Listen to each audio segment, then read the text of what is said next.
Painted painless learning. એક દાખલો કરી લઈએ અને સમજીએ. આપણને કીધું કે દ્વિઘાત બહુપદી મેળવો. દ્વિઘાત બહુપદીનું સૂત્ર છે કે અચળ, એના કઈ ચાળા નહીં કરવાના. કૌંસમાં x નો સ્ક્વેર માઇનસ 0 નો સરવાળો એટલે કે આલ્ફા વત્તા બીટા x વત્તા 0 નો ગુણાકાર એટલે કે આલ્ફા બીટા બરાબર 0. આમાં રકમ મૂકો એટલે દાખલો પૂરો. 2 સ્ટેપનો દાખલો ને 2 માર્ક્સ. આ એક સૂત્ર આવડવું જોઈએ. દ્વિઘાત બહુપદીનું સૂત્ર શું છે ભાઈ? k બરાબર x square minus alpha plus beta x plus alpha બરાબર 0 નો બોલો તો હાલશે. આપણે અહીંયા લગી બોલશો. હાલો હજી એક વખત શું સૂત્ર છે ભાઈ? Alpha plus beta x plus, થોડુંક સ્પીડમાં બોલશું. હજી એક વખત શું સૂત્ર છે? k બરાબર x square minus alpha plus beta x plus, હવે આલ્ફા પ્લસ બીટા એટલે 0 નો સરવાળો. 0 નો સરવાળો. 0 નો સરવાળાને કહેવાય આલ્ફા પ્લસ બીટા. બરાબર છે? 0 નો ગુણાકાર. 0 નો ગુણાકાર. 0 ના ગુણાકારને કહેવાય આલ્ફા બીટા. આમાં કોઈને કઈ ડાઉટ છે? હવે આપણને દાખલાની અંદર 0 નો સરવાળો, અલ્પવિરામની આગળ હોય 0 નો સરવાળો, અલ્પવિરામની પાછળ હોય 0 નો ગુણાકાર. પેલો દાખલો કરીએ. બોલો 0 નો સરવાળો કેટલો આપ્યો? તો આપણે અહીંયા લખીએ કે આલ્ફા વત્તા બીટા બરાબર 1 ના છેદમાં અલ્પવિરામની પાછળ શું આપ્યું? એને શું કહેવાય? 0 ના ગુણાકારને શું કહેવાય? બરાબર કેટલા લખું? -1. કોઈને કઈ ડાઉટ? સૂત્ર તો આપણે લખેલું છે. શું સૂત્ર લખવાનું? ડન છે. હાલો કે કાકા એમ નામ હરજુ બોલજો. x સ્ક્વેર એમ નામ માઇનસ એમ નામ. આલ્ફા વત્તા બીટા કેટલા છે આપણી પાસે? બરાબર. આલ્ફા વત્તા બીટા કેટલા છે આપણી પાસે? અહીંયા લખી નાખીએ 1 ના છેદમાં 4 x વત્તા આલ્ફા બીટા કેટલા? અહીંયા લખી નાખીએ -1 બરાબર 0. હવે એક સ્ટેપ વધશે. અહીંયા શું કરવાનું? પેઇન્ટેડ એપ્લિકેશન ધોરણ 6 થી 12 ના વિદ્યાર્થીઓ માટે અપડેટ થઈ ચૂકી છે. આ એપ્લિકેશનમાં શું છે? બધા જ વિષયના વિડીયોઝ છે. ગુજરાતની બેસ્ટ ફેકલ્ટી દ્વારા લાઈવ લેક્ચર્સ છે. આઈએમપી પ્રશ્ન છે, ટેસ્ટ સિરીઝ છે અને ગુજરાતના તમામ વિદ્યાર્થીઓ સાથે તમે તમારી કમ્પેરિઝન કરી શકો છો. ગેમિફિકેશન છે અને બીજું ઘણું બધું. તો તમે એપ્લિકેશન ડાઉનલોડ ન કરી હોય તો ડિસ્ક્રિપ્શનમાં લિંક આપી છે. હમણાં જ પ્લે સ્ટોર ઉપર જાઓ અને એપ્લિકેશન ડાઉનલોડ કરો. ઘરે બેઠીને સરસ મજાનું ગુજરાતની જોરદાર ફેકલ્ટી સાથે ભણો, સારા માર્ક્સે પાસ થાઓ. છેદમાંથી 4 કાઢવાના છે. શું કરવાનું છે? હવે અહીંયા છોકરાઓને કન્ફ્યુઝન, કારણ કે દ્વિઘાત સમીકરણનું પ્રમાણિત સ્વરૂપ છે ax square plus bx plus c બરાબર 0. આના છેદમાં કઈ ન હોવું જોઈએ. અહીંયા છેદમાં છે. કેટલા છે? 4 કાઢવાના.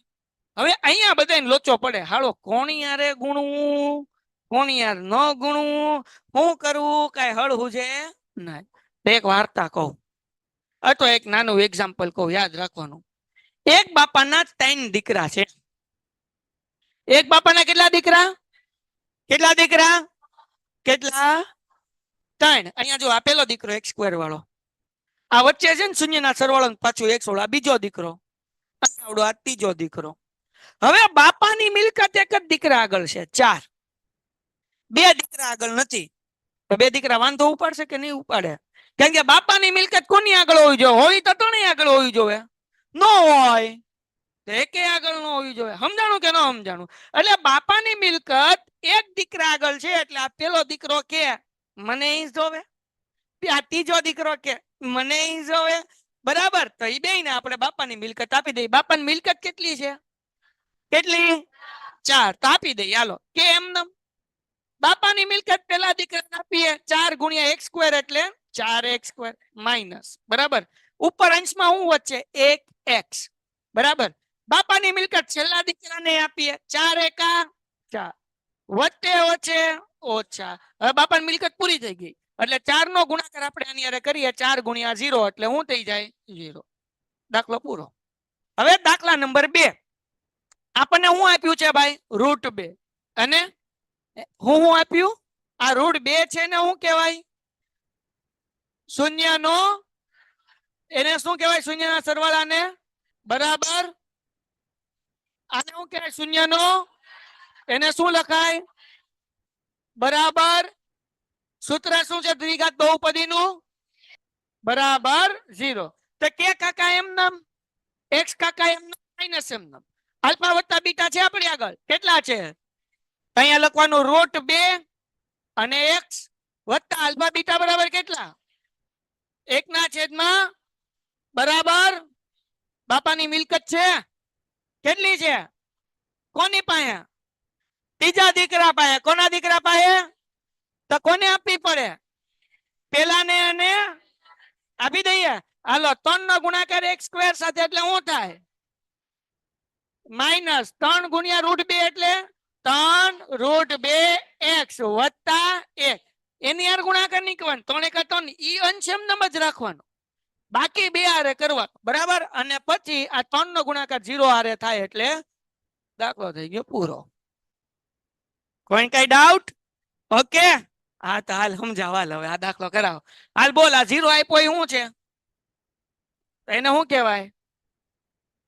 હાલો alpha plus beta is equal to 0. પછી આ રૂટ ને શું કહેવાય? √5 આપ્યો એને શું કહેવાય? શૂન્યના ગુણાકાર ને આલ્ફા બીટા બરાબર કેટલા લખું? √5. હાલો સૂત્ર બધાને યાદ છે ને બહુપદીનું? શું છે ભાઈ દ્વિઘાત બહુપદીનું? કે કૌંસમાં x² minus alpha plus beta x plus done. કે કાકા એમ નામ, x² એમ નામ, માઇનસ આલ્ફા પ્લસ બીટા કેટલા છે? 0 અને x એમ નામ, વત્તા આલ્ફા બીટા કેટલા? √5 બરાબર 0. ધ્યાન રાખજો. x² એમ નામ 0 ગુણ્યા x 0 થઈ જાય. એને કઈ મૂકવાનું હોય તો પાછળ કોણ વધ્યું? વત્તા √5 બરાબર 0. દાખલો થઈ ગયો પૂરો. કોઈને કઈ ડાઉટ? પાકું? આ 0x ક્યાં ગયું? તો 0x 0 થઈ ગયું. 0 થઈ ગયું એટલે લખવાનું એમ x² અને વત્તા √5. ઓકે. શું કીધું ભાઈ? નીચે દર્શાવેલ સંખ્યા અનુક્રમે દ્વિઘાત બહુપદીના શૂન્યનો સરવાળો અને શૂન્યનો ગુણાકાર છે. અહીંયા આપણને બે સંખ્યા આપી. એમાં અલ્પવિરામની આગળ છે શૂન્યનો સરવાળો છે, અલ્પવિરામની પાછળ છે શૂન્યનો ગુણાકાર છે. તે પરથી દ્વિઘાત બહુપદી મેળવો. તો અલ્પવિરામની આગળ છે આને શું કહેવાય? કોનો સરવાળો? કોનો સરવાળો? શૂન્યના સરવાળાનું સૂત્ર આલ્ફા પ્લસ બીટા. તો આપણે અહીંયા લખી નાખીએ alpha plus beta is equal two 1. પછી અલ્પવિરામની પાછળ છે શું આપ્યું હોય? શૂન્યના ગુણાકારને શું કહેવાય? આલ્ફા બીટા બરાબર 1. દ્વિઘાત બહુપદીનું સૂત્ર શું છે ભાઈ? માઇનસ આલ્ફા પ્લસ બરાબર ડન છે કે કૌંસમાં x² minus alpha plus beta x plus alpha beta. તો આમ યાદ રાખો કે કૌંસમાં x² માઇનસ શૂન્યનો સરવાળો x વત્તા શૂન્યનો ગુણાકાર. જેમ યાદ રાખો એમ. ડન છે? ઓકે. હાલો ભાઈ. કે કાકા એમ નામ એને કાંઈ નથી કરવાનું આખા દાખલામાં. x² એમ નામ માઇનસ એમ નામ આલ્ફા પ્લસ બીટા આપણી આગળ છે. કેટલું છે? આલ્ફા પ્લસ બીટા બરાબર અહીંયા મૂકી દો કૌંસમાં 1. અહીંયા x એમ નામ આલ્ફા બીટા છે આપણે આગળ. કેટલું છે? 1 બરાબર 0. કે એમ નામ x² એમ નામ માઇનસ 1 ગુણ્યા x એટલે શું કહેવાય? x વત્તા 1 એમ નામ બરાબર 0. દાખલો પૂરો. 2 માર્ક્સ આવી ગયા. હાલો આ -1/4 એને શું કહેવાય ભાઈ? આલ્ફા બીટા કે આલ્ફા પ્લસ બીટા? હા alpha plus beta is equal two -1/4. પછી આ 1/4 આપ્યું એને શું કહેવાય? Alpha beta. તો અહીંયા alpha beta is equal two 1/4. એક બીજી વસ્તુ આરોર સમજી લ્યો, હું તમને કહેતો જાઉં. અહીંયા દાખલામાં ચોખવટ કરી. પેલા શૂન્યનો સરવાળો છે ને પછી શૂન્યનો ગુણાકાર છે. ઘણી વખત દાખલા ઊંધું કે પેલા શૂન્યનો ગુણાકાર લખ્યો હોય અને પછી શૂન્યનો સરવાળો. તો પેલા આપણે આલ્ફા બીટા લખવાનું અને પછી આલ્ફા પ્લસ બીટા. દાખલો તો જેમ ગણતા થાય એમ. શું છે સૂત્ર? બોલો બધાય. હાલો કે એમ નામ x² એમ નામ માઇનસ આલ્ફા પ્લસ બીટા શું છે આપણી આગળ? -1/4 x. આલ્ફા બીટા કેટલા? બરાબર. હવે જગતની માલિપા બેઠેલા મારા હીરો, બાપાની મિલકત કેટલા આગળ? બે દીકરા આગળ છે. એક દીકરા આગળ નથી. કેટલા દીકરા આગળ? કયા દીકરા આગળ છે? બીજા દીકરા. અને કયા દીકરા આગળ નથી? વચલા નહીં. કયા દીકરા આગળ નથી? પેલા દીકરા આગળ નથી. તો પેલા નાપી દઈએ. હાલો, 4 નો ગુણાકાર x સ્ક્વેર સાથે. 4x સ્ક્વેર ઓછે ઓછે 1 ગુણ્યા x એટલે, હવે ઘણા 1x લખે તોય વાંધો નથી, પણ 1 ગુણ્યા x એટલે x થઈ જાય. 1x લખશો તોય ખોટું નહીં પડે. પ્લસ આ એકડો એમનેમ અને બરાબર 4 નો ગુણાકાર કોની હારે કરો? 0. એટલે વાર્તા થઈ ગઈ. અહીંયા એક જ દીકરા રે ગુણવાન, કારણ કે બે દીકરા આગળ બાપાની મિલકત હતી જ તે, એક આગળ નહોતી એટલે એક ને હારે ગુણ્યા. વાર્તા થઈ ગઈ પૂરી. હાલો, શૂન્યનો સરવાળો કેટલો આપ્યો? તો આપણે શું લખશું? આલ્ફા બીટા બરાબર શૂન્યનો ગુણાકાર આલ્ફા બીટા બરાબર. કોઈને કઈ ડાઉટ? બોલો, સૂત્ર શું છે ભાઈ? કે આલ્ફા પ્લસ બીટા, ઠીક, માઇનસ. અચ્છા, મને આવડે નહીં આ તો. હાલો, પછી પ્લસ આલ્ફા. કોઈ કઈ ડાઉટ? ઓકે. કે એમનેમ x સ્ક્વેર એમનેમ માઇનસ આલ્ફા પ્લસ બીટા પાછળ આલ્ફા બીટા બરાબર.